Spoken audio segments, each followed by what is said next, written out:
Hi. ഇന്നേ ഞാൻ Instagram റീലിലിട്ടിരുന്നതേ എല്ലാവർക്കും നിങ്ങളെ ഇഷ്ടപ്പെടണമെന്നില്ല. You are not everyone's cup of tea എന്നാണ്. Don't try to become everyone's cup of tea എന്ന് പറഞ്ഞാൽ എല്ലാവർക്കും നിങ്ങളെ ഇഷ്ടപ്പെടണമെന്നില്ല. എന്താണെന്നറിയോ, അവരുടെ പ്രൊറഗേറ്റീവ് അല്ലേ ആരെയൊക്കെ ഇഷ്ടപ്പെടേണ്ടത്, ആരെയാണ് വെറുക്കേണ്ടതെന്നൊക്കെ. നമ്മളൊരാളെ എന്നെ ഇഷ്ടപ്പെടൂ എന്ന് പറഞ്ഞാൽ ആരും കേൾക്കില്ല. അതിന് ഞാൻ എന്താണ് ഒരു ഉദാഹരണം പറയുന്നതെന്ന് പറയട്ടെ. ചില സിനിമാ നടന്മാർ അവരെല്ലാവരും ഒരേ സിനിമകളിൽ ഒരേപോലെ അഭിനയിക്കുന്നവർ. ഇപ്പോൾ രാജേഷ് ഖന്ന, ഹിന്ദിയാണ് കേട്ടോ ഞാൻ പറയണേ. എനിക്ക് ഇവിടെ മലയാളത്തിലുള്ളവരെ പറയാത്തത് എന്താണെന്ന് വെച്ചാൽ എനിക്ക് എല്ലാവരും ഇഷ്ടമാണ് അതിനകത്ത്. അപ്പോൾ ചിലർ പറയും അപ്പോൾ ചേച്ചിക്ക് അങ്ങനെ വീക്ഷണങ്ങളില്ലെന്ന്. അങ്ങനെയല്ല, എനിക്ക് മിക്കവാറും മലയാളി എന്താ പറയുക, പ്രേക്ഷകർക്ക് എല്ലാവർക്കും മോഹൻലാലിനെയും മമ്മൂട്ടിയെയും കൂടുതൽ ഇഷ്ടമായിരിക്കും.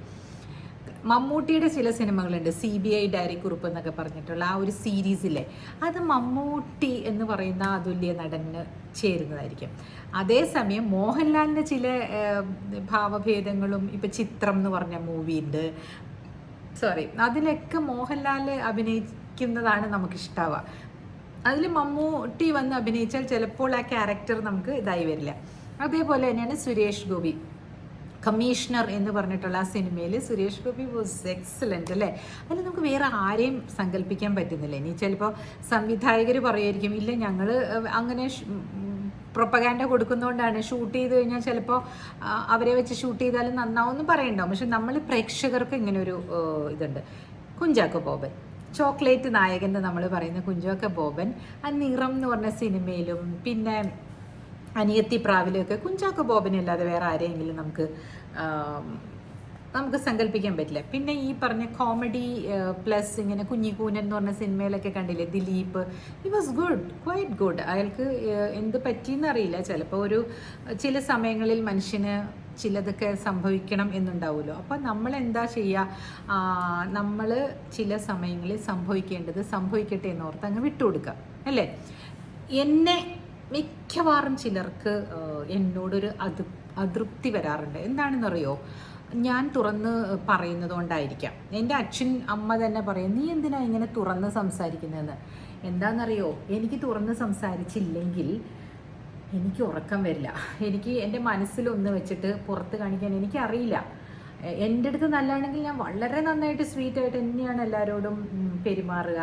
ആരുടെയും മുഖത്ത് ഞാൻ വാതിലടച്ചിട്ടില്ല, അല്ലെങ്കിൽ ഞാൻ അങ്ങനെ ആരെയും ബ്ലോക്ക് ചെയ്തിട്ടില്ല. അങ്ങനെയൊക്കെ ഇതിനകത്തൊക്കെ ബ്ലോക്ക് ചെയ്യുക എന്നൊക്കെ പറഞ്ഞിട്ടുണ്ടെങ്കിൽ ഭയങ്കര ഇതാണ്, നമ്മളുടെ മുഖത്ത് വാതിലടയ്ക്കണ പോലെയല്ല. അതൊന്നും ഞാൻ ചെയ്യാറില്ല. അങ്ങനെ എന്നെ ഇഷ്ടമല്ലാത്ത ആൾക്കാർ എൻ്റെ അടുത്ത് വരണ്ടെന്നേ ഞാൻ പറയുള്ളൂ. നമ്മളെല്ലാവരും അങ്ങനെ ചിന്തിച്ച് നോക്കുന്നതായിരിക്കും നല്ലത് കേട്ടോ. മമ്മൂട്ടി മോഹൻലാലിൻ്റെ എക്സാമ്പിളൊക്കെ ഞാൻ അതിനാണ് പറഞ്ഞത്. അവർ പറയുന്നുണ്ടോ, എന്നെ ഇഷ്ടപ്പെട്ടേ പറ്റുള്ളൂ? ഇല്ലല്ലോ, അവർ അനങ്ങുന്നില്ല. അവർ ആ ഉയരങ്ങളിൽ ഇരിക്കുമ്പോൾ അതൊക്കെ സ്വാഭാവികമാണ്. പലർക്കും പല രീതിയിലുള്ള അഭിപ്രായങ്ങൾ ഉണ്ടാകും അല്ലേ. അതെല്ലാം കേൾക്കാൻ നമ്മൾ റെഡി ആയിരിക്കണം. ഇപ്പം ഞാൻ തന്നെ സോഷ്യൽ മീഡിയയിൽ വന്നിരുന്ന് പറയുമ്പോൾ പല ആളുകളും പല രീതിയിൽ പ്രതികരിക്കും. ഒരു ചെറുത് ഇവിടെ ഇങ്ങനെ ഒരു കുള്ളുമായിരിക്കും, പക്ഷെ അതൊക്കെ തൂത്തെറിഞ്ഞിട്ട് നമ്മൾ പോവാം. കാരണം നമ്മൾ ഇതിനകത്ത് ആരെയും വഴിതെറ്റിക്കുന്ന മെസ്സേജസ് പറയുന്നില്ല, നമ്മുടെ അനുഭവത്തിലുള്ളതേ പറയുന്നുള്ളൂ. ആ അനുഭവം ഉൾക്കൊള്ളുക. നിങ്ങൾ എങ്ങനെയാണ് നിങ്ങൾക്ക് എടുക്കേണ്ടത് അതുപോലെ നിങ്ങൾ എടുത്താൽ മതി കേട്ടോ. ഞാനിതൊരു ആമുഖമായിട്ട് പറഞ്ഞത് എന്താണെന്ന് വെച്ചാൽ, എൻ്റെ ഹസ്ബൻഡിന് എന്നെ പറ്റിയിട്ടുള്ള ഒരു ധാരണയുണ്ട്. Like I am very open എന്നുള്ളത്. അതുപോലെ ഐ എം ബ്രൂട്ടലി ഓണസ്റ്റ് എന്ന് പറയും.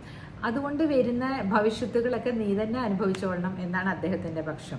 He will never interfere in my career or thought process. അങ്ങനെയുള്ള ഒരാളാണ്. പിന്നെ ചില കാര്യങ്ങളുണ്ടല്ലോ എനിക്ക് പറഞ്ഞു തരുകയും ചെയ്യും. വേണ്ട കേട്ടോ, എന്തിനാ വെറുതെ അവരുടെ അടുത്തൊക്കെ പോയി പറഞ്ഞ് നീ മാറ്റാൻ നോക്കുന്നത്. ഫോർ എക്സാമ്പിൾ ഞാൻ പറയാം, ഇന്നുണ്ടായതാണേ. ഞങ്ങൾ ലുലു സൂപ്പർ മാർക്കറ്റിൽ പോയി സാധനങ്ങളൊക്കെ വാങ്ങിക്കാൻ. എല്ലാം വാങ്ങിച്ച് കുറേ നാളായല്ലോ, ഞങ്ങളിവിടെ ഇന്നലെയല്ലേ വന്നുള്ളൂ. അപ്പോൾ ഇന്നലെ എനിക്ക് എൻ്റെ ഒരു ഫ്രണ്ടുണ്ട് ഇവിടെ. ഇപ്പോൾ അദ്ദേഹം കുറച്ച് നാൾ എൻ്റെ ഇവിടെയായിരുന്നു താമസിച്ചിരുന്നത് കേട്ടോ, ഈ വീട്ടിൽ. പുതിയ വീട് കിട്ടുന്നവരെ. അത് കഴിഞ്ഞ് സിംഗിൾ ബോബൻ എന്നാണ് പേര്, യൂട്യൂബറാണ്, നല്ല ഒരു മോട്ടിവേറ്ററും കൂടിയാണ്. അപ്പോൾ അവരുടെ വീട്ടിൽ ഞങ്ങൾ ഊണിന് വിളിച്ചിരുന്നു. നന്നായിട്ട് നല്ലപോലെ ഒരു സൽക്കാരം എല്ലാം ഉണ്ടായിരുന്നു. അതുകൊണ്ട് ഇന്നലെ ഞങ്ങളിവിടെ ഒന്നും ഉണ്ടാക്കിയില്ല. പിന്നെ മൂവി കാണാൻ പോയി, ടെസ്സയുടെ മൂവി കാണാൻ പോയി. ടെസ്സ കുറേ നാളുകൾക്ക് ശേഷം സ്ക്രീനിൽ വരുന്ന വലിയ സ്ക്രീനിൽ വരുന്ന മൂവിയാണ്. പട്ടാളത്തിൽ അഭിനയിച്ചിരുന്ന ടെസ്സയിലെ അപ്പോൾ തലവൻ എന്ന് പറഞ്ഞ സിനിമ, ബിജു മേനോനും ആസിഫ് അലിയുമാണ് അതിനകത്ത്. പിന്നെ മിയ ഉണ്ട്, പിന്നെ ആരായിരുന്നു ഒരാളും കൂടെ കണ്ടല്ലോ, അനുശ്രീ. ഇവരെല്ലാവരും വളരെ സബ്ഡ്യൂഡ് ആയിട്ടുള്ള മേക്കപ്പ് ഒക്കെ ഇട്ടിട്ടാണ്. അപ്പോൾ ആ സിനിമ കാണാൻ ഞങ്ങൾ ഇന്നലെ പോയി. അത് ജസ്റ്റ് ഫോർ ടെസ്സാ സേക്ക് ഞങ്ങൾ പോയതാട്ടോ. ഞാൻ അങ്ങനെ വാല്യൂ ചെയ്യുന്ന ഒരാളാണ്. എൻ്റെ ഫ്രണ്ട്ഷിപ്പ് എന്ന് പറഞ്ഞാലും എൻ്റെ റിലേറ്റീവ്സ് എന്ന് പറഞ്ഞാലും ഞാൻ വാല്യൂ ചെയ്യുന്ന ആളാണ്. എല്ലാവരും എന്നെ ഇഷ്ടപ്പെടണമെന്നില്ലല്ലോ, പക്ഷേ അല്ലേ, എനിക്ക് പറ്റുന്ന രീതിയിൽ ഞാൻ അവരെ ഇഷ്ടപ്പെടുത്താൻ നോക്കാം. ഇഷ്ടപ്പെട്ടില്ലെങ്കിൽ നീ എന്നെ ഇഷ്ടപ്പെട്ടേ പറ്റുള്ളൂ, അങ്ങനെയല്ല. ഒരു ഗിവ് ആൻഡ് ടേക്ക് എല്ലായിടത്തും ഉണ്ടാവുമ്പോൾ ഇഷ്ടം താനേ വന്നോളും. പിന്നെ ഗിവിങ് മാത്രമാണ്, ടേക്കിങ് മാത്രമാണ് ആകുന്നത് സമയത്താണ് ഓരോ കുടുംബത്തിലും എല്ലാവർക്കും ചെറിയ ചെറിയ കല്ലുകടിയൊക്കെ ഉണ്ടാകുന്നത്. സോ ഓപ്പൺ ടോക്സ് എന്ന് പറയുമ്പോഴേ ഈ ചങ്കൂറ്റം എന്ന് പറയുന്നത് ഒരു ദിവസം കൊണ്ട് ഉണ്ടാവുന്നതല്ല കേട്ടോ. എല്ലാവരും നമ്മളെ ചവിട്ടി തേച്ച് ഇങ്ങനെ പോകുമ്പോഴേ നമുക്ക് തന്നെ ഒരു തോന്നും, എന്തിനാണ് ഞാനിങ്ങനെ ഒരു ഡോർമാറ്റ് ആകുന്നത്, അല്ലേ? ഒരു ചവിട്ട് ഇതിൽ പെണ്ണുങ്ങൾ നിൽക്കാൻ പാടില്ല. ഇതാണ് ഞാൻ പറയുന്നത്. സ്ത്രീകൾ ഭർത്താവിനെ ബഹുമാനിക്കുക, അവിടെ നിന്നും ബഹുമാനം കിട്ടും. അപ്പോൾ കേട്ടോ, അത് കഴിഞ്ഞ് ബാക്കിയുള്ളതൊക്കെ സെക്കൻഡറി ആണ് കേട്ടോ. നിങ്ങൾ അദ്ദേഹത്തിൻ്റെ കൂടുതലും ഹസ്ബൻഡിനോടുള്ള ഒരു ആദരവും പിന്നെ അദ്ദേഹത്തിൻ്റെ ക്യാരക്ടർ എന്തെങ്കിലും ഒരു ചെറിയ ചടവുകളുണ്ടെങ്കിൽ അത് നന്നാക്കാൻ ശ്രമിക്കും. അതായിരിക്കണം നിങ്ങളുടെ കോൺസെൻട്രേഷൻ. അത് കണ്ടിട്ട് നിങ്ങളുടെ കുട്ടികളും വളർന്നോളും, നന്മയുടെ പാതയിലൂടെ വന്നോളും. അപ്പോൾ ഞാൻ ഇന്ന് പറയാൻ വന്നത്, ഞങ്ങൾ രണ്ടുപേരും കൂടി ഇങ്ങനെ അപ്പോൾ ഈ ഒരു മാസത്തേക്കുള്ള സാധനങ്ങളൊക്കെ വാങ്ങിച്ചു വെക്കാമെന്ന് പറഞ്ഞിട്ട് പോയി. അവിടെ ചെന്ന് കഴിഞ്ഞപ്പോൾ കുറേ നേരമായി ഞങ്ങളുടെ കുറേ സാധനങ്ങളുണ്ടായിരുന്നപ്പോൾ എൻ്റെ തൊട്ട് പിറകിലുള്ളത് ഒരു ലേഡി ഹിന്ദിയാണ് സംസാരിക്കുന്നത്. She looks like an Indian, ഒരു ഹൈദരാബാദിയാണെന്ന് തോന്നുന്നു. ഹിന്ദി കുറച്ച് പറയുന്നുണ്ട്, കുറച്ച്. അപ്പോൾ എല്ലാം കൂടെ ഇങ്ങനെ നമ്മുടെ സാധനങ്ങൾ ഏതാണെന്ന് അറിയാൻ വയ്യാത്ത വിധത്തിൽ തിക്കി വെക്കുമായിരുന്നു. അപ്പോൾ there is one barrier over there, closed എന്നും നെക്സ്റ്റ് കസ്റ്റമർ എന്ന് പറഞ്ഞിട്ട്. അപ്പം ഞാനിത് പറയുന്നത് കൊണ്ട് നിങ്ങൾക്ക് വേറെ വീക്ഷണം ഉണ്ടെങ്കിൽ പറഞ്ഞോളൂ കേട്ടോ.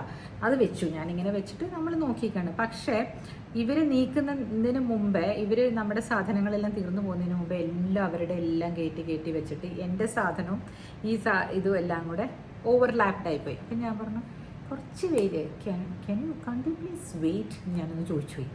My god, she started, why, what is the problem? I'm standing here, no, I'm just looking. But it's overlapping, right? ഒരു 1 സെക്കൻഡ് വെയിറ്റ് ചെയ്താൽ മതി. അത് ചെയ്ത് കഴിയുമ്പോഴേക്കും ഇവർക്ക് നീക്കി വെക്കാം, കുറച്ച് ദൂരത്തിൽ വെക്കുകയാണെങ്കിൽ.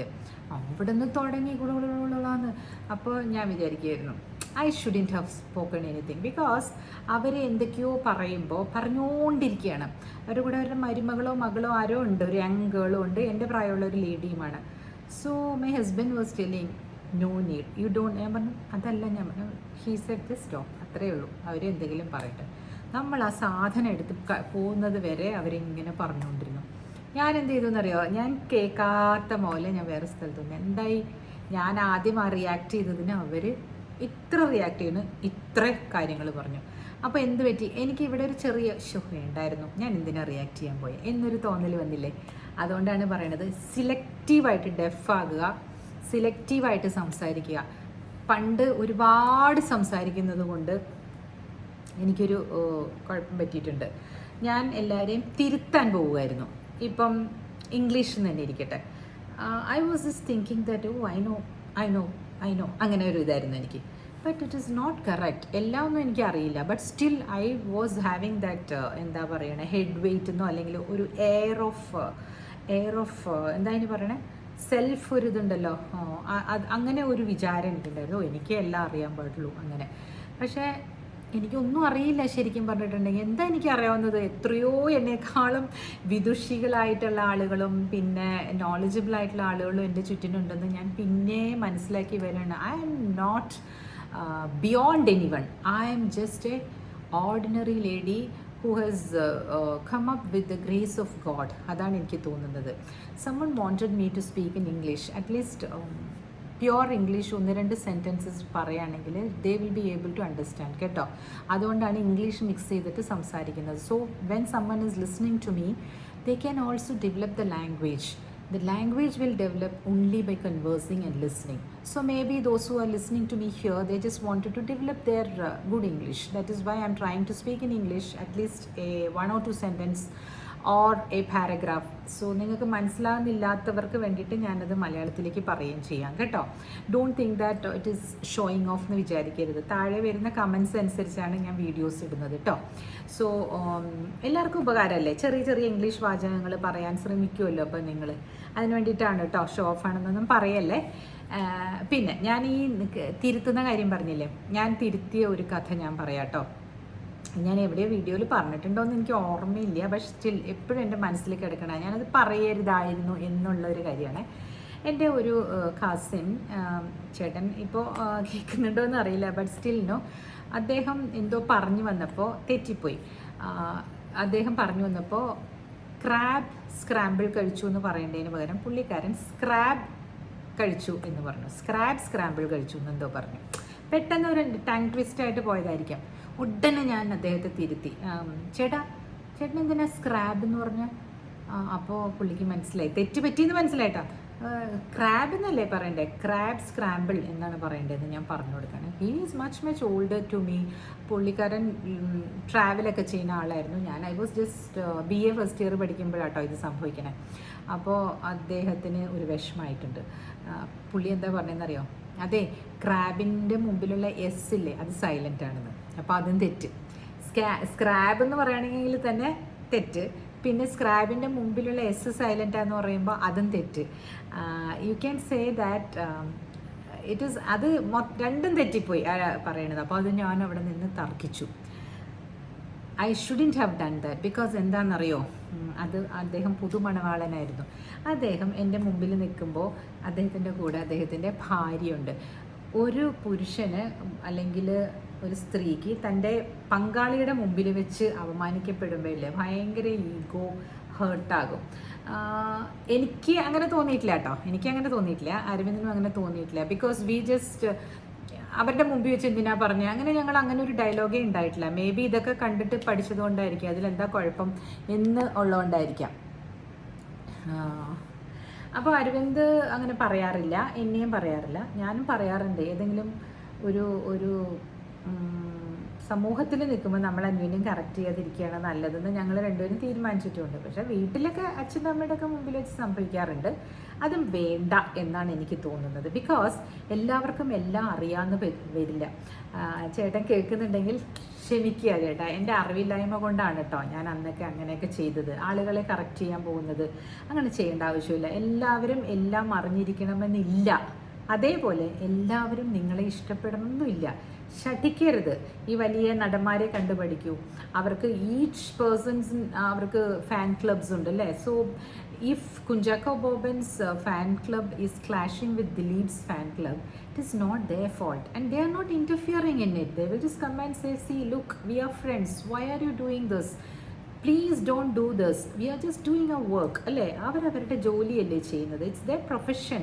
അതിന് വേണ്ടിയിട്ട് ഫാൻ ക്ലബ്ബ് ഉണ്ടാക്കിയിട്ട് അടി ഉണ്ടാക്കാൻ പാടില്ല. നിങ്ങൾ പല സ്ഥലത്തും ഞാൻ കണ്ടിട്ടുണ്ട്. മമ്മൂട്ടിയെ പറ്റിയിട്ട് എന്തെങ്കിലും പറയുകയാണ്, നല്ല അഭിപ്രായം പറയുകയാണെങ്കിൽ അതിനകത്ത് മോഹൻലാലിൻ്റെ ഫാൻ ക്ലബ്സ് ആൾക്കാർ വന്നിട്ട് എന്തെങ്കിലും കമൻറ്റ് പറയും. Why should you do this? They both are thick friends അല്ലേ. അവർ അവരുടെ പ്രൊഫഷൻ ചെയ്യുന്നു, അവർ അവരുടെ കുടുംബത്തിന് വേണ്ടി സമ്പാദിക്കുന്നു, അവർ പോകുന്നു. They are not going to clash with each other. Why should they? ചില പണ്ടത്തെ സിനിമകളിലൊക്കെ മോഹൻലാലും മമ്മൂട്ടിയും അളിയന്മാരായിട്ടൊക്കെ അല്ലേ അഭിനയിക്കണം, അല്ലെങ്കിൽ നമ്മുടെ ശ്രീനിവാസനും മോഹൻലാലും എപ്പോഴും ഫ്രണ്ട്സ് ആയിട്ടല്ലേ അഭിനയിക്കുന്നത്. അവരുടെ പേഴ്സണൽ വിഷയങ്ങൾ they are just keeping out of the screen. The big screen is only the bread and butter. Why don't we understand അല്ലേ? നമ്മൾ മനസ്സിലാക്കണം അത് അവരുടെ ജോലിയാണ് അവർ ചെയ്യുന്നതെന്ന്. അപ്പോൾ ഓരോരുത്തരെയും മമ്മൂട്ടിയെ ഇഷ്ടപ്പെടുന്ന ആൾക്കാരിന് മോഹൻലാലിനെ ഇഷ്ടപ്പെട്ടേ പറ്റൂ അങ്ങനെ പറയാൻ മോഹൻലാലിന് അധികാരമില്ല. അതേപോലെ തന്നെ vice versa same thing will be transforming to common man. നമ്മളിലേക്ക് നമ്മളും അങ്ങനെ ചിന്തിച്ചു നോക്കൂ. നമ്മൾ എന്തിനാണ് അങ്ങനെ എന്താ പറയുക, എൻ്റെ അമ്മായിയമ്മയ്ക്ക് ഇപ്പോൾ ഞങ്ങൾ 3 പേരുണ്ടല്ലോ അവിടെ ഇൻലോസ് ആയിട്ട്. അതായത് ബ്രദറിൻ്റെ വൈഫുണ്ട്, സിസ്റ്ററിൻ്റെ ഹസ്ബൻഡും ഉണ്ട്. ഞാൻ എങ്ങനെ പറയാൻ നോക്കും അമ്മ എന്നെ കൂടുതൽ ഇഷ്ടപ്പെടണം, അല്ലെങ്കിൽ എന്ത് കാര്യത്തിന്? Why should I cry for that? ഞാൻ എന്തെങ്കിലും ചെയ്യുന്നുണ്ടെങ്കിൽ, ഇപ്പോൾ എൻ്റെ മനസ്സിന് ഇഷ്ടപ്പെട്ട് അല്ലെങ്കിൽ എൻ്റെ രീതിയിൽ ഞാൻ ചെയ്യുന്നുണ്ടെങ്കിൽ അവരത് അപ്രിഷ്യേറ്റ് ചെയ്തോളും, അവർക്ക് ഇഷ്ടമാണെങ്കിൽ. ഇല്ലെങ്കിൽ വേണ്ട. ചെറിയ കുട്ടികൾ കേൾക്കാൻ വേണ്ടിയിട്ടാട്ടോ ഞാൻ പറയണേ. ഒരാളെയും തൃപ്തിപ്പെടുത്താൻ വേണ്ടിയിട്ട് നിങ്ങൾ ഓവറായിട്ട് കാണിക്കണ്ട എന്ന് തന്നെയാണ് ഞാൻ പറഞ്ഞു വരുന്നതിൻ്റെ അർത്ഥം. മദറിലോ ആയിക്കോട്ടെ, സ്വന്തം അച്ഛനും അമ്മയും ആയിക്കോട്ടെ, നിങ്ങളിലുള്ള ക്യാരക്ടർ എന്താണെന്ന് നിങ്ങൾക്ക് 5 ദിവസമേ മൂടി വയ്ക്കാൻ പറ്റുള്ളൂ മാക്സിമം. അത് കഴിഞ്ഞ് 6ാമത്തെ ദിവസം നിങ്ങളുടെ ശരിക്കുള്ള ക്യാരക്ടർ പുറത്തേക്ക് വരും, അതായത് ഒരു ഇൻഡിവിജ്വാലിറ്റി ഉണ്ടെങ്കിൽ. അപ്പം നിങ്ങൾ എന്താ ചെയ്യേണ്ടതെന്ന് വെച്ചാൽ ഓരോ ദിവസവും നന്നാവാൻ നോക്കിക്കോളൂ. നന്മമരമാകണമെന്നൊന്നുമല്ല, ഞാനിപ്പോഴും പറയുന്നുണ്ട്. ചില സമയത്ത് എനിക്ക് കൈവിട്ട് പോകും, എന്ത് ചെയ്യാൻ പറ്റും, ഞാൻ മനുഷ്യനാണ്, മജ്ജയും മാംസവും ഉള്ള മനുഷ്യനാണ്. പക്ഷേ മറ്റുള്ളവർ നമ്മളെ എങ്ങനെ ട്രീറ്റ് ചെയ്യുന്നു ഉള്ളത് വെച്ചിട്ടല്ല നമ്മുടെ വാല്യൂ നമ്മൾ അളക്കേണ്ടത്. നമ്മളുടെ മനസ്സ് നമ്മൾ പിടിച്ചു നിർത്തണം. നമ്മൾ ഒരിക്കലും തകരാൻ പാടില്ല. എന്ത് സാഹചര്യം വന്നാലും അവർ പറയാം അവർക്ക് കണക്കായി പോയി കിട്ടിയത്, ആരാ മോളെന്ന് പറയും, ഇങ്ങനെയൊക്കെ പറയും ആളുകൾ. Just don't get disheartened by that. You live your life. മറ്റുള്ളവരെ ഉപദ്രവിക്കാൻ പോകാനോ വേറൊരാളുടെ നിന്ന് സ്നാച്ച് ചെയ്തെടുക്കാനോ കുറുക്ക് വഴിയിൽ പണം ഉണ്ടാക്കാനോ ഒന്നും പോകാതിരുന്നാൽ മതി. Everything will fall in place. നിങ്ങൾ നിങ്ങളുടെ ഡ്യൂട്ടി ചെയ്യുക. ഇപ്പോൾ ഒരു സ്റ്റുഡൻ്റ് ആണെങ്കിൽ അവരുടെ ഡ്യൂട്ടി എന്താണ്? Just concentrate on your studies. അത് മാത്രം ആ കാലയളവിൽ ഒന്ന് ചെയ്തു നോക്കൂ. നിങ്ങൾക്ക് കിട്ടാൻ പോകുന്നത് നല്ല ഒരു ജോലിയും സാലറിയും. അല്ലെങ്കിൽ നിങ്ങൾ ചിലപ്പോൾ ഒരു നല്ല ബിസിനസ്സുകാരനായേക്കാം, അല്ലേ? ഇതൊക്കെ എപ്പോഴാണ് സാധിക്കുക? നിങ്ങൾക്കൊരു തന്നമ്പിക്ക വരണം. ഇടയ്ക്കിടയ്ക്ക് തമിഴ് വരും എനിക്ക്. നിങ്ങൾക്കൊരു സ്വയം പര്യാപ്തത നിങ്ങൾ തന്നെ ഉണ്ടാക്കിയെടുക്കണം. ആരിലും കുറവല്ല നമ്മൾ. എങ്ങനെയാണ് കുറവാകുന്നത്? എല്ലാവർക്കും ഇതേ കയ്യും കാലും കണ്ണും കാതും മൂക്കും വായും എല്ലാം തന്നിട്ടുണ്ട്, ഇല്ലേ? ബുദ്ധിയും തന്നിട്ടുണ്ട്. എല്ലാവർക്കും ബുദ്ധിയുണ്ട്. അത് യൂസ് ചെയ്യുകയും ചിസിൽ ആൻഡ് ഇവോൾവ് എന്ന് പറയില്ലേ, അത് യൂസ് ചെയ്യൂ. അതായത് ഇങ്ങനെ രാഗിയല്ലേ ഒരു കത്തിക്ക് മൂർച്ച കൂട്ടുന്നത്, അല്ലെങ്കിൽ ഒരു ഡയമണ്ടിനെ അതിനെ ചിസിൽ ചെയ്തല്ലേ അതിനെ കൂടുതൽ തിളക്കമുള്ളതാക്കുന്നത്, ഇല്ലേ? നമ്മൾ അൺകട്ട് ഡയമണ്ട്സ് എടുക്കുമ്പോൾ അത് വെറുതെ തിളങ്ങാത്ത ഒരെണ്ണല്ലേ, കട്ട് ചെയ്ത് പോകുമ്പോഴല്ലേ അത് നന്നായിട്ട് ഇങ്ങനെ ബ്രൈറ്റ് ആകുന്നത്, കാതിൽ കിടക്കുമ്പോഴൊക്കെ ഇങ്ങനെ തിളങ്ങുന്നത്, അല്ലേ? എനിക്ക് ഈ കമ്മലിനെ പറ്റി പറയണം കേട്ടോ. ഇത് മീനാക്കരി വർക്കാണേ. കമ്മൽ ഡയമണ്ടിൻ്റെ കാര്യം പെട്ടെന്ന് ഞാൻ പറയണം, അല്ലെങ്കിൽ മറന്നുപോകും. ഇത് ഫസ്റ്റായിട്ട് എനിക്ക് നല്ലൊരു സാലറി കിട്ടിയപ്പോൾ, ആദ്യത്തെ നല്ല സാലറി എന്ന് എനിക്ക് ഞാൻ പറയുന്നത് 30,000 rupees ആയിരുന്നു എനിക്ക് കിട്ടിയ നല്ല സാലറി എന്ന് പറയുന്നത്. കുറേ നാളുകൾ 5,000-നും 6,000-നും 8,000-നും 10,000-നും ഒക്കെ പണിയെടുത്തതിന് ശേഷം മാസം 30,000 രൂപ കിട്ടാൻ തുടങ്ങിയപ്പോൾ ഫസ്റ്റ് സാലറിയിൽ നിന്നും ഞാൻ പ്രിൻസ് ജ്വല്ലറിയിൽ നിന്ന് വാങ്ങിച്ചാണ്. This is called meenakari work. കാണാൻ പറ്റുന്നുണ്ടോ? കാരണം നിങ്ങൾ എന്നെ കേൾക്കുന്നവരധികവും ഇഷ്ടപ്പെടുന്നുണ്ട് ഇതെന്ന് പറഞ്ഞുകൊണ്ടാട്ടോ ഞാനിത് കാണിക്കുന്നത്. രസമല്ലേ ഇതൊക്കെ? ഇപ്പോൾ ഇത്ര വർഷമായെന്ന് നോക്കൂ. ഇപ്പം ഞാനൊരു 15 years ബാക്കാണ് ഇത് വാങ്ങിച്ചത്. That time it was 12,000 rupees കേട്ടോ. അന്നും കണ്ടോ 30,000 ശമ്പളം കിട്ടിയിട്ട് 50% എൻ്റെ സന്തോഷത്തിന് വേണ്ടി യൂസ് ചെയ്തു. ആൻഡ് നൗ അതിപ്പോഴും ഞാൻ യൂസ് ചെയ്യുന്നുണ്ട്, എൻ്റെ മോളും ഇടാറുണ്ട്. അപ്പോൾ അത് ഇതിൻ്റെ ഇടയിൽ കൂടി പറഞ്ഞതേ ഉള്ളൂ. ഒരു സീരിയസ് ടോപ്പിക്ക് പറയണതിൻ്റെ ഇടയ്ക്ക് ജസ്റ്റ് ഒന്ന് ഡൈവേർട്ട് ചെയ്ത് പോകണമല്ലോ. ഇടയ്ക്കിടയ്ക്ക് ചില കാര്യങ്ങളൊക്കെ നമ്മളിങ്ങനെ പറയണമല്ലോ, അതിന് വേണ്ടിയിട്ടാണ് കേട്ടോ. അതുകൊണ്ട് നിങ്ങൾ ഈ ഇഷ്ടം പിടിച്ചു പറ്റാനൊന്നും നിങ്ങൾ ശ്രമിക്കേണ്ട കേട്ടോ. അതുകൊണ്ടൊരു കാര്യമില്ല. വേറൊരു കുട്ടി എനിക്ക് ഇന്ന് ഇൻസ്റ്റഗ്രാമിൽ വന്നിട്ട് പറയണ്ടായിരുന്നു ഇങ്ങനെ, ഞാൻ എന്താ ചേച്ചി ചെയ്യേണ്ടത്, ഞാൻ വളരെ എനിക്ക് എല്ലാവരുമായിട്ട് സന്തോഷത്തിൽ പോകുമ്പോഴാണ് ഒരു സുഖമുള്ളത്, എനിക്ക് അതാണ് ഇഷ്ടം, അല്ലെങ്കിൽ എൻ്റെ വിഷമമാണ് എനിക്ക് എപ്പോഴും. നല്ല കാര്യമാണ്, കുട്ടി നല്ല മനസ്സുള്ള കുട്ടിയാണ്, എല്ലാവരുമായിട്ട് നന്നായിട്ട് ജീവിക്കണം എന്ന് വിചാരിക്കുന്ന കുട്ടി തന്നെയാണല്ലോ. പക്ഷെ അത് മറ്റുള്ളവരെ സന്തോഷിപ്പിച്ചുകൊണ്ടാവരുത്. കാരണം എന്താണെന്നറിയോ, അവരെ സന്തോഷിപ്പിക്കാൻ നമുക്ക് കഴിയില്ല. നമുക്ക് സ്വന്തമാണ് സന്തോഷിച്ചിരിക്കാൻ പറ്റുള്ളൂ. ബിക്കോസ് നമ്മളുടെ സന്തോഷമാണ് നമ്മൾ ഐ ആം ഹാപ്പി ഓൾവേസ് എന്ന് തീരുമാനിച്ചാലുണ്ടല്ലോ നിങ്ങൾ സന്തോഷമായിട്ടിരിക്കും. വേറൊരാൾ പറയുന്ന കുത്തുവാക്കുകൾ കൊണ്ട് നിങ്ങൾ കരയുകയോ എന്താ പറയുക, നിങ്ങളൊരു പാഴടഞ്ഞ വ്യക്തിയാണെന്ന് വിചാരിക്കുകയോ ചെയ്യണ്ട കേട്ടോ. അത് അവരുടെ ഫ്രസ്ട്രേഷൻ നിങ്ങളുടെ മുകളിൽ തീർക്കുന്നതായിരിക്കും. അത് കേട്ടില്ല കണ്ടില്ല എന്നുള്ള മട്ടിൽ മുന്നോട്ട് പോകാൻ പഠിക്കുക. അത് കുറച്ച് സമയമെടുക്കും. അതിപ്പോൾ ഈ 50 വയസ്സായപ്പോഴാണ് എനിക്കൊക്കെ മനസ്സിലായത്. എനിക്ക് ആദ്യമൊക്കെ അങ്ങനെ ഒരു പ്രശ്നങ്ങളൊക്കെ ഞാൻ ഫേസ് ചെയ്തിട്ടുണ്ട്, ഇല്ല എന്നല്ലല്ലോ, പറയാൻ പറ്റില്ലല്ലോ. ഈ അനുഭവങ്ങൾ പറഞ്ഞാൽ മാത്രമാണ് യങ്സ്റ്റേഴ്സിന് അതൊരു വഴികാട്ടിയാവുള്ളൂ. അല്ലാതെ ഞാൻ ആരെയും കുറ്റപ്പെടുത്താനോ ആരെയും താറടിക്കാനോ ഒന്നും അല്ല ഇത് പറയുന്നത്. കഴിയുന്നവർ എന്നെ കേൾക്കുന്നവർക്ക് അത് മനസ്സിലാകുമെന്ന് ഞാൻ വിശ്വസിക്കുന്നു. എൻ്റെ ടോക്സൊക്കെ ഇഷ്ടപ്പെടുന്നുണ്ടെന്ന് ഞാൻ വിചാരിക്കുന്നു. എൻ്റെ ഒരു കുഞ്ഞു ചാനലല്ലേ, എനിക്ക് പറ്റുന്ന രീതിയിൽ ഞാൻ പറയുന്നു. നിങ്ങൾ സമയം കിട്ടുന്നതനുസരിച്ച് നിങ്ങൾ കാണൂ കേട്ടോ. കാരണം ഞാൻ പറയുന്നത് എൻ്റെ അനുഭവങ്ങളിൽ നിന്ന് തന്നെയാണ്. എൻ്റെ അനുഭവങ്ങൾ പറയാതെ എനിക്ക് നിങ്ങളോട് പറയാൻ പറ്റില്ല. ഞാനിത് എവിടെന്നോ പഠിച്ചുകൊണ്ട് വന്നതാണ്, ബുക്ക് വായിച്ച് പഠിച്ചതാണെന്ന് അല്ല, ബുക്ക് വായിച്ച് പഠിച്ചതല്ല. തീക്ഷ്ണമായ ജീവിതാനുഭവങ്ങളിൽ നിന്ന് ഉൾക്കൊണ്ട പാഠങ്ങൾ തന്നെയാണിത്. ഇതുപോലെ എന്നെയും ഇൻസൾട്ട് ചെയ്തിട്ടുണ്ട്, പല കാര്യങ്ങളിൽ പലരും ഇൻസൾട്ട് ചെയ്തിട്ടുണ്ട്, വിഷമിച്ചിട്ടുണ്ട്, കരഞ്ഞിട്ടുണ്ട്. അതെല്ലാം ഓവർകം ചെയ്തിട്ട് ഞാൻ ഇന്നിവിടെ ഇരിക്കുന്നു. എൻ്റെ സന്തോഷമാണ് എനിക്ക് മെയിനായിട്ടുള്ളത്. എന്നെ ആർക്കും സങ്കടപ്പെടുത്താൻ പറ്റില്ല. ഞാൻ തന്നെ വിചാരിക്കണം എനിക്ക് സങ്കടം വരുന്നുണ്ട്, ഞാൻ കരയും, ഇരിക്കും. നത്തിങ്. ഒരു ഫീനിക്സ് പക്ഷിയെ പോലെ നമ്മളിങ്ങനെ മുമ്പോട്ട് പോയിക്കൊണ്ടിരിക്കും. പിന്നെ എല്ലാം നമ്മൾ ഒരുപാട് പ്രാർത്ഥനയോടും പിന്നെ എന്താ പറയുക, നന്മകൾ വിചാരിച്ച് ജീവിക്കുന്നവർക്ക് ചിലപ്പോഴൊക്കെ കല്ലേറ് കിട്ടുമെന്ന്. നന്മമരമാകാൻ ആകാന്നൊക്കെ പറഞ്ഞ് ചിലരൊക്കെ എനിക്ക് ബാഡ് കമൻസ് പോലെ കിട്ടിയിട്ടുണ്ട് പല സമയത്തും. അത് സാരമില്ല, ഞാൻ നന്മമരമൊന്നുമല്ല. ഞാൻ ഇന്നലെ സിംഗിളിൻ്റെ ഇതിനകത്ത് ഞങ്ങൾ രണ്ടുപേരും കൂടി ചെയ്തിരുന്നു കേട്ടോ. സിംഗിൾ ബോബൻ, നിങ്ങൾ ആരെങ്കിലും എന്നെ കേൾക്കുന്നവർ ആരെങ്കിലും സിംഗിളിനെ കാണാത്തവരുണ്ടെങ്കിൽ ഒന്ന് അടിച്ചു നോക്കിക്കോളൂ കേട്ടോ. സിംഗിൾ ബോബൻ എന്ന് പറഞ്ഞിട്ടുള്ള ചാനൽ ഭയങ്കര വൈബ്രൻ്റ് ആണ് സിംഗിൾ. നിങ്ങളതിൽ കണ്ട് തുടങ്ങുമ്പോൾ നിങ്ങൾക്ക് മനസ്സിലാകും വൈ ഐ ടോൾഡ് എന്ന്.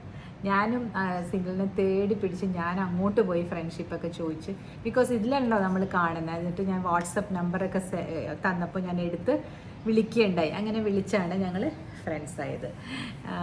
സോ നമുക്ക് സന്തോഷം തരുന്ന ആളുകളോട് നമ്മൾ സംസാരിക്കുക, അല്ലാത്തവരോട് സംസാരിക്കേണ്ട. പക്ഷേ അവരെ ബ്ലോക്ക് ചെയ്യാനോ അവരെ പോയി അവരുടെ കുറ്റങ്ങൾ പറഞ്ഞു നടക്കാനോ ശ്രമിക്കേണ്ട കേട്ടോ. എന്ത് പറയാനാണ്? പക്ഷെ ഒരു കാര്യമുണ്ട്, അനുഭവങ്ങൾ പറയുമ്പോൾ അവരുടെ കുറ്റമായിട്ട് കാണണ്ട. നിങ്ങളെ പറ്റിയും അവർക്ക് പറഞ്ഞോട്ടെ അല്ലേ. നമ്മളെ പറ്റി പറയുന്നതിന് എന്താ, നമ്മൾ ചെയ്തിട്ടായിരിക്കാം കുറ്റങ്ങൾ. അതുകൊണ്ട് ബി ഹാപ്പി. ആരും നിങ്ങളെ സന്തോഷിപ്പിക്കാൻ വേണ്ടിയിട്ട് നിങ്ങൾ വിചാരിച്ചിരിക്കേണ്ട. നിങ്ങളുടെ സന്തോഷം നിങ്ങളുടെ കയ്യിൽ തന്നെയാണ്. Just be happy and don't try to be everyone's cup of tea കേട്ടോ. എൻ്റെ ഇൻസ്റ്റഗ്രാം ഒന്ന് ഫോളോ ചെയ്യണേ, കാണാത്തവരുണ്ടെങ്കിൽ കേട്ടോ. ചിലർക്കൊക്കെ ഇങ്ങനെ മെസ്സേജസ് എനിക്ക് അയക്കാറില്ലേ, ചേച്ചി ഒന്ന് വാട്സപ്പ് നമ്പർ വരുമെന്നൊക്കെ. ഇൻസ്റ്റഗ്രാമിൽ വരൂ കേട്ടോ. അതിൽ നമുക്ക് അങ്ങോട്ടും ഇങ്ങോട്ടും ചാറ്റ് ചെയ്യാൻ പറ്റും, വോയിസ് നോട്ടൊക്കെ ഇടാൻ പറ്റും. ഓക്കെ, AGA_Arvind ഞാനിതിൽ പിൻ ചെയ്ത് വെച്ചേക്കാം കേട്ടോ, ഇൻസ്റ്റഗ്രാമിലുള്ളത്. ഓക്കെ, അപ്പോൾ കേട്ടുകൊണ്ടേയിരിക്കും. Thank you. റേഡിയോയുടെ പരസ്യം പോലെ ഉണ്ടല്ലേ.